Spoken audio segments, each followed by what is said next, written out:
మొన్న మన foreign minister Jayashankar గారు ఈయన యూరోప్ పర్యటన చేశారు.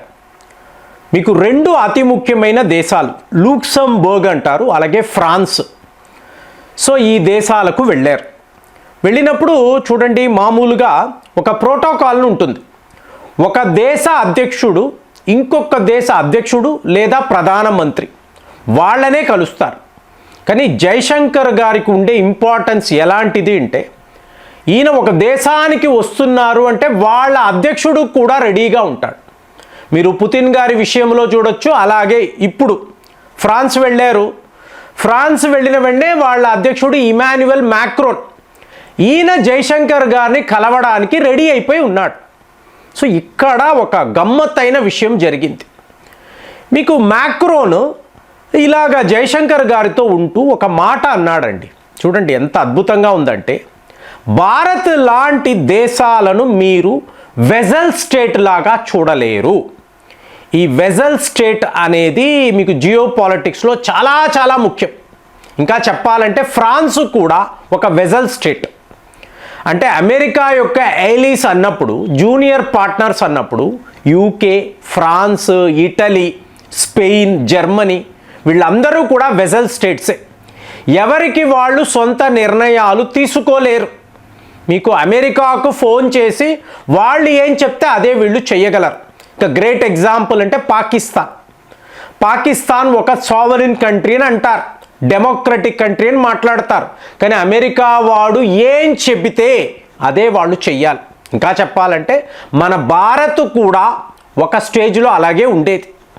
ఇప్పుడు ముంబై దాడులు జరిగాయి. ఇప్పుడు ముంబై దాడులు ఎవరు చేయించారు? పాకిస్తాన్లో ఉన్నవాళ్ళు, మనందరికీ తెలుసు. కానీ ఇప్పుడు పాకిస్తాన్ మీద మనం అటాక్స్ చెయ్యాలి అంటే అమెరికా వాడు పర్మిషన్ ఇవ్వాలి. వాడు నో అన్నాడు. చనిపోయిన వాళ్ళలో మా అమెరికన్స్ కూడా ఉన్నారు కదా, కానీ మీరు పాకిస్తాన్పై దాడులు చెయ్యకూడదు. వెంటనే మనం ఆగిపోయాం.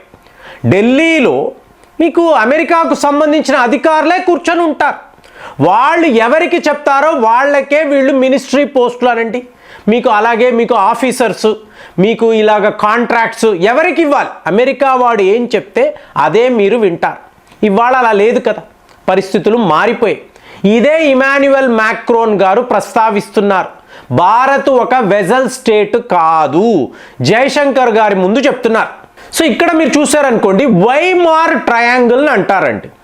అంటే మీకు మూడు దేశాలు, ఫ్రాన్స్, జర్మనీ, అలాగే పోలాండ్. సో వీళ్ళది ఒక గ్రూప్. ఈ గ్రూప్కి మీకు స్పెషల్ ఇన్వైటీగా జయశంకర్ గారిని వీళ్ళు పిలిచారు. సో వెళ్ళినప్పుడు ఈ నలుగురు కలిసి అమెరికా వాడి దారుణాలను ఎండగట్టాలి. అంటే గ్రీన్లాండ్ వాళ్ళు ఒప్పుకున్నా ఒప్పుకోకపోయినా వాళ్లను పరిపాలిస్తున్న డెన్మార్క్ వాళ్ళు ఎస్ అన్నా నో అన్నా మాకు సంబంధము లేదు, గ్రీన్లాండ్ని మేము కబ్జా చేస్తాము. ఇది డొనాల్డ్ ట్రంప్ మాట్లాడుతున్నాడు. సో దాంతో ఈ గ్రూప్ ఏమన్నారంటే, Greenland is not for sale, we will defend Greenland మీద అమెరికా వాడు దండయాత్ర చేస్తే యావత్ యూరోప్ యూనియన్ కలిసిపోయి అమెరికాపై యుద్ధము ప్రకటిస్తాము. ఈ తీర్మానాన్ని మీకు జయశంకర్ గారి సమక్షంలో, అంటే మీకు భారత్ యొక్క సాక్షిగా మేము ఇలాంటి ఒక డిసిషన్ తీసుకున్నామని వాళ్ళు చెప్తున్నారు. అందుకే పనిగట్టుకొని జయశంకర్ గారిని రమ్మన్నారు. సో ఇదంతా గమనించిన అమెరికా ఇప్పుడు డొనాల్డ్ ట్రంప్కి ఏంటండి ప్రాబ్లం, ఎందుకు వాడు ఇలా ప్రవర్తిస్తున్నాడు అంటే, వాడికి మన మీద ఎక్కడ లేని కోపం. ఇప్పుడు మనం ఒక వెజల్ స్టేట్గా వాడు చూస్తున్నాడు, అలాంటి ప్రవర్తన మన వద్ద లేదు. ఇప్పుడు మామూలుగా ఓవర్ ద ఫోన్ కాల్ వాళ్ళు ఏ నిర్ణయమైనా తీసుకోగలరు, ఏ దేశం పైన వాళ్ళు ఏమైనా చేయగలరు. అమెరికాకు సూపర్ పవర్ అనే ట్యాగ్ ఉంటుంది. అదే ఇప్పుడు మోదీ గారి విషయానికి వచ్చిందనుకోండి, డొనాల్డ్ ట్రంప్ కాల్ చేస్తే ఫోన్ కాల్ కూడా ఈయన అటెండ్ అవ్వడు, ఆ తర్వాత చేయమను అంటాడు. అంటే పుతిన్ గారికి ఎలాంటి ఒక అధికారము ఉంటుందో మోదీ గారికి కూడా అదే ఉంటుంది. డొనాల్డ్ ట్రంప్ కాల్ని కూడా ఈయన అటెండ్ అవ్వడు. ఇప్పుడు మొన్న కెనడా వెళ్ళారండి G7 సబ్మిట్కి. ఒక్కసారి మీరు అమెరికా రావచ్చు కదా అని ఏకంగా 40 నిమిషాలు మాట్లాడాడు. లేదండి కుదరదు, నాకు వేరే అపాయింట్మెంట్స్ ఉన్నాయి, రాను. ఏది అమెరికా అధ్యక్షుడు ఫోన్ చేసి రమ్మంటే నో అన్నాడు. కాబట్టే sir can I meet you ఇలా ఆయన అడిగారు, నేను కూడా ఎస్. ఇవన్నీ అబద్ధాలు. నాకు ఈ వ్యక్తి ఎంత గమ్మత్తుగా ఉన్నాడంటే, పుతిన్ గారి ఇంటి మీద దాడులు జరిగాయండి. ఒక ఇంటర్నేషనల్ మీడియా జర్నలిస్ట్ ఈవిడ అడుగుతున్నారు, ఏమండి రష్యా అధ్యక్షుడి ఇంటి మీద ఇలా అటాక్స్ జరిగాయి కదా. అవునవును, పొద్దున్నే పుతిన్ నాకు ఫోన్ చేసి అయ్యా మా ఇంటి మీద ఇలా దాడులు జరిగాయి, ఎంత దారుణ అంటే. ఇతను ఎలాంటి ఒక గమ్మత్తైన వ్యక్తో చూడండి. అంటే మనము అబద్ధాలు చెప్పకూడదు అనే కనీసమైన జ్ఞానము 80 ఏళ్ళు వస్తుందండి. పుతిన్ నాకు పొద్దున్నే ఫోన్ చేసి నా ఇంటి మీద దాడులు జరిగాయని చెప్పాడని అబద్ధం.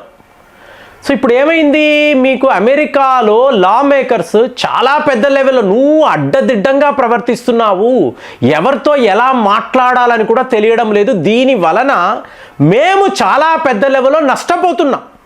రేపు నువ్వు ఉంటావు ఉండవు, కానీ దేశము కదా.